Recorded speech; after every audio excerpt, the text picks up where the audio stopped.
Discount यानी छूट, ये एक ऐसा वर्ड है जिसको सुन के सबके फेस पे स्माइल आ जाती है। So let's find out what is discount and इसे निकालते कैसे हैं।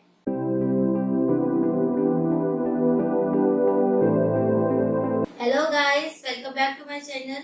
स्टार्ट करने से पहले मैं आपको बता दूं कि मैं कंपेयरिंग क्वांटिटीज चैप्टर के दो topics profit and loss and percentage already explain कर चुकी हूँ, so you can check that. So today we'll start the next topic of this chapter, that is discount. So discount मैं आपको explain करती हूँ with an example. तो suppose आप एक shopping mall में गए and वहाँ पे एक store के आगे आपको 40% off का board मिल गया. So you entered that store and वहाँ पे आपको एक बैग पसंद आ गया जिसके प्राइस टैग पे ₹1000 मेंशन था. But due to 40% off आपको वो बैग ₹600 में मिल रहा है. तो फटाफट से उस बैग को ले लेते हो. क्यों? क्योंकि ₹1000 के बैग पे आपको ₹400 कम देने पड़े, जिससे आपको वो बैग ₹600 में मिल रहा है.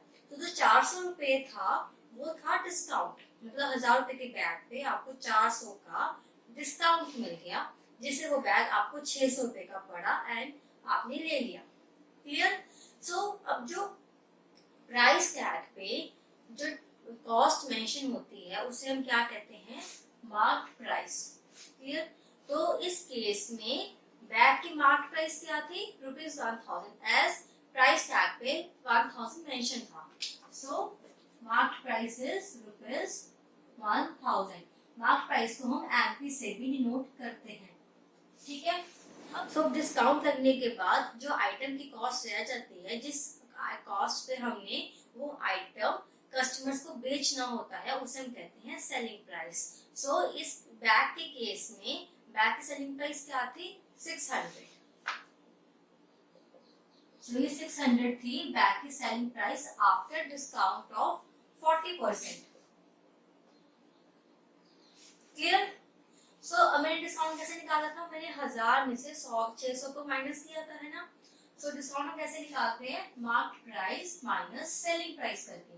So which is ₹1000 minus ₹600 is equal to 400. Because आपको डिस्काउंट दिया था ना इस बैग पे. So clear? कैसे डिस्काउंट निकालते हैं? जो मार्केट प्राइस होती है और सेलिंग प्राइस को सब्ट्रैक्ट करके डिस्काउंट निकालते हैं. तो डिस्काउंट हमेशा हमारा मार्केट प्राइस पे ही कैलकुलेट होता है. सो अब हम निकालेंगे डिस्काउंट परसेंटेज. डिस्काउंट परसेंटेज क्या होता है कि जितना हमें डिस्काउंट मिला वो कितनी परसेंटेज है. तो अब जैसे हमें पता है कि डिस्काउंट हमेशा मार्क्ड प्राइस पर ही निकालते हैं, सो डिस्काउंट परसेंटेज भी हम मार्क्ड प्राइस पर ही निकालेंगे. ठीक है. सो सबसे पहले अब इस केस में हमें पता है कि 40% ऑफ था बैग पर जस्ट इन केस आपको ना पता हो कि कितना ऑफ है, तो उस केस में क्या करोगे? आपको मार्क्ड प्राइस पता है, आपको सेलिंग प्राइस पता है. तो पहले आप डिस्काउंट निकालोगे कैसे? इस फॉर्मूले से, market price minus selling price करके. So what we get? 1000 minus 600 which is 400. That means हमारा डिस्काउंट था ₹400 का. ठीक है. अब डिस्काउंट की परसेंटेज हम कैसे निकालते हैं? पहले हम डिस्काउंट को ऊपर रखते हैं, फिर डिवाइड करते हैं मार्केट प्राइस से और मल्टीप्लाई करते हैं 100 से. हमारे हम पे क्यों करते हैं? ताकि आंसर परसेंटेज में आ जाए. ठीक है. तो वैल्यूज पुट करेंगे. डिस्काउंट की क्या थी? 400. मार्केट प्राइस क्या है? बस 1000. मल्टीप्लाई करेंगे 100 से. So we get 40% discount. हमारे डिस्काउंट परसेंटेज क्या होगी? 40%. तो इस तरह से हम डिस्काउंट एंड डिस्काउंट परसेंटेज निकालते हैं. ठीक है. So now will understand some examples, जिससे आपको ये कंसेप्ट और क्लियर हो जाएगा कि कैसे हम इस टॉपिक के बेस पे क्वेश्चन सॉल्व करते हैं. So our first example is a tea set was bought for ₹528 after getting a discount of 12% on its marked price. Find the marked price of the tea set. So जैसे मैं आपको हर video में बताती हूँ कि जो आपको क्वेश्चन मेंशन होता है सबसे पहले वो लिखो, उसके बाद सॉल्व करो. So what we have is कि T set was bought for ₹528, मतलब एक टी सेट को ₹528 में खरीदा. मतलब टी सेट की सेलिंग प्राइस क्या होगी? ₹528. टी सेट की सेलिंग प्राइस. खरीदा तो वो हमारी कॉस्ट प्राइस है, पर हम यहाँ पर टी सेट की रेफरेंस में बात कर रहे हैं, तो टी सेट सेलिंग प्राइस क्या होगी 528. सो आई right SP is equals to rupees 528. Now after getting a discount of 12% on its mark price, मतलब उसने टी सेट को 528 में खरीदा. कैसे? जो मार्क प्राइस थी उस मार्क प्राइस को वापस उनका डिस्काउंट मिला, जिससे वो टी सेट की कॉस्ट 528 होगी और उसने वो टी सेट खरीद लिया. मतलब डिस्काउंट कितना था हमारा 12% ऑफ मार्क प्राइस. ऐसे हम बता रहे कि डिस्काउंट हमेशा मार्क प्राइस पर ही निकालते हैं, एंड अभी मेंशन भी है लेकिन डिस्काउंट ऑफ 12% और इट्स मार्क प्राइस मैंने एज इट इज यहाँ पर लिख लिया. Now find the mark price of T set. हमें टी सेट की मार्क प्राइस निकालनी है. सो आपको जो चीज निकालनी होती है आप उसको x अज्यूम कर लेते हो. So our mark price is x. सो हमारे पास फॉर्मूला क्या है मार्क प्राइस निकालने का? डिस्काउंट का बस क्या है mark price minus selling price. हम इस फॉर्मूले को यूज करके हम मार्क प्राइस निकाल सकते हैं.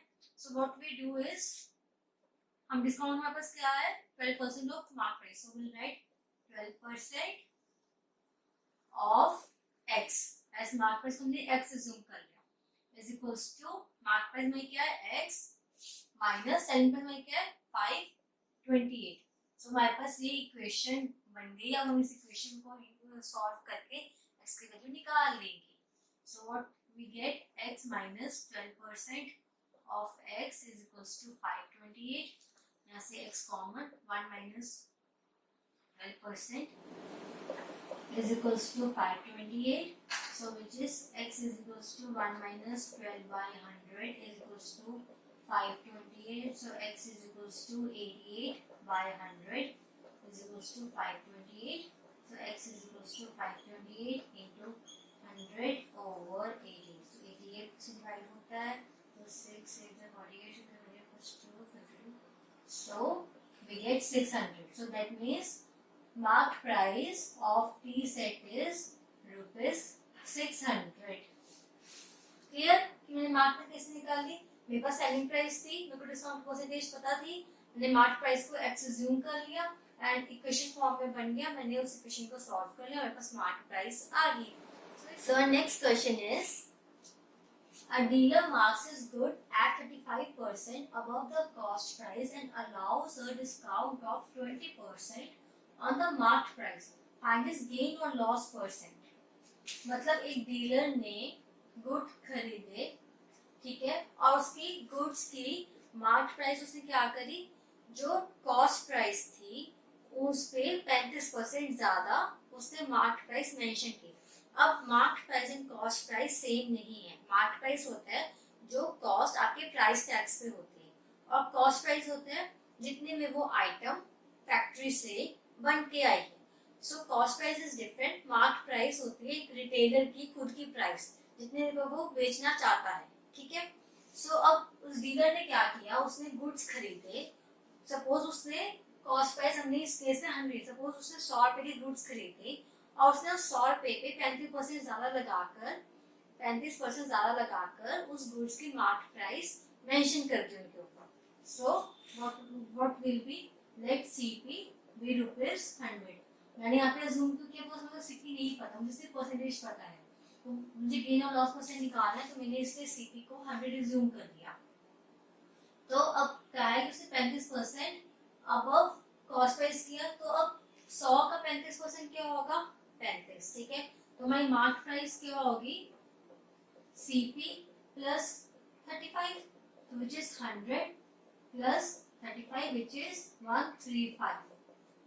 ये चीज समझ आ गई कि a dealer marks his goods at 35% above the cost price. मतलब जो कॉस्ट प्राइस पे 35% ज्यादा करके उसने मार्क प्राइस लिखी है सभी गुड्स पर, ठीक है.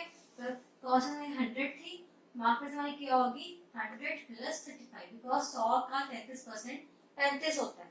तो मैंने इनको ऐड करके तो मतलब उसने गुड्स की अब कॉस्ट क्या है 135, मार्क प्राइस है 135. तो नेक्स्ट इज की and allows the discount of 20% on mark price.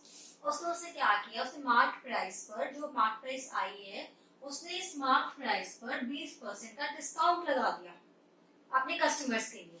So what is discount is 20% on marked price. So always remember discount percentage is always on marked price. ठीक है. So now find his gain or loss percent. तो आपको gain और loss percent निकालना है कि उसने 100 रुपए में गुड्स खरीदा, उसने 135 रुपए उसका रेट लगाया, मेंशन करा अपने कस्टमर्स पे, और उसके बाद उसने 20% का डिस्काउंट दिया अपने कस्टमर्स को. अब उसने सब कुछ करने के बाद उसको गेन हुआ या लॉस हुआ. सो ये हम फाइंड आउट करेंगे. सो गेन और लॉस परसेंट आपको निकालने के लिए आपको क्या चाहिए होगा, या तो गेन चाहिए होगा. आपके पास क्या फॉर्मूला होता है गेन परसेंट का, गेन ओवर सीपी इंटू 100, या आपको लॉस चाहिए होगा, loss percent loss over CP into 100. तो दोनों केस में आपको जो ये सबकी एसपी और सीपी पता होनी चाहिए.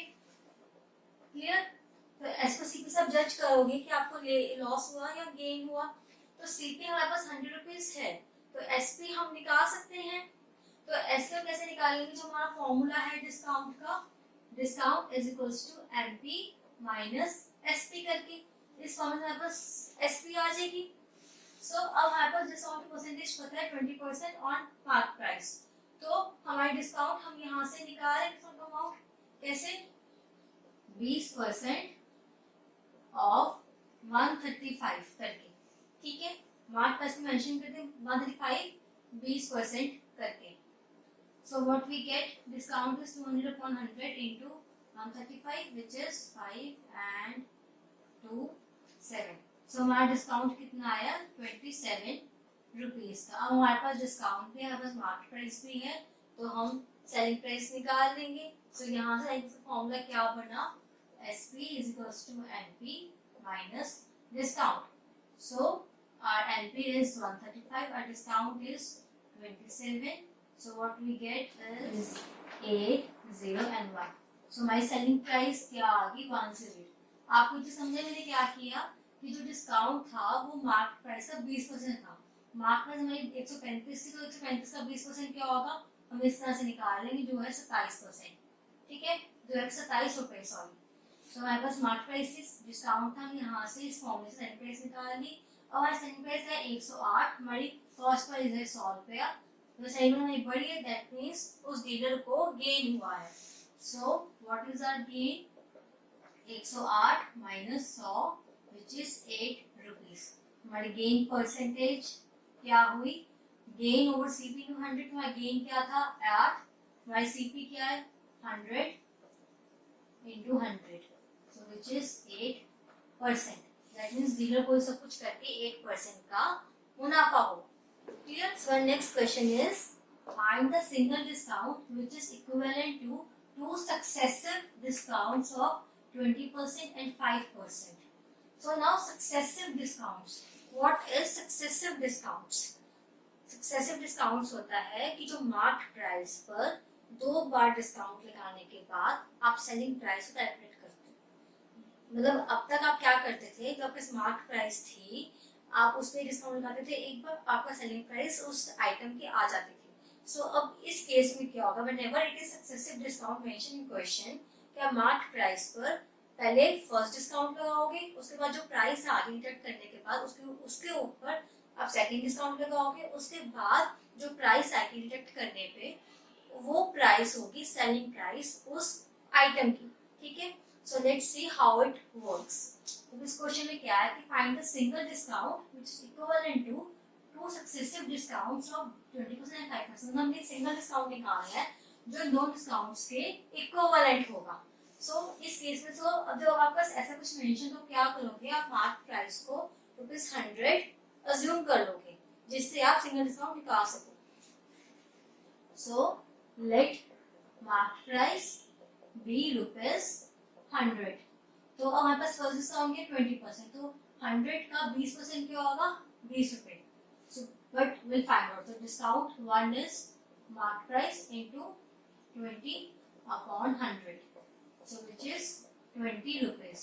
सो अब 100 रुपए पे 20% का डिस्काउंट, 20% पे हमें 20 रुपए का डिस्काउंट मिल गया. ठीक है. तो हमारी न्यू प्राइस क्या आ गई, so new price is 100 minus 20 is 80। सो अब उस आइटम की न्यू प्राइस क्या होगी, 80 रुपए 20% का डिस्काउंट के बाद। अब इस 80 रुपए पे हम जो नेक्स्ट डिस्काउंट है 5% का ये लगाएंगे, जिससे हमें उस आइटम की सेलिंग प्राइस मिल जाएगी। सो 80 का 5% क्या होगा, discount 2, so which is 20 and 4.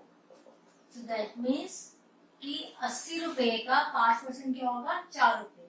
तो अब इसके बाद हमारी न्यू प्राइस क्या हो जाएगी, 80 माइनस 4 विच इज 76। तो मतलब जो भी उस आइटम है उसको ये दो सक्सेसिव डिस्काउंट करके 20% और 5%, उसके बाद हमारी उस आइटम की ये कॉस्ट, हमारे पास आइटम की कॉस्ट क्या होगी 76। मतलब ये अब हम ये आइटम डिस्काउंट्स के बाद 76 रुपीज में बेचेंगे। तो अब निकालना हमें कि सिंगल डिस्काउंट क्या था। अब ये 100, अभी 76 ये 100 से कितना कम है, 24।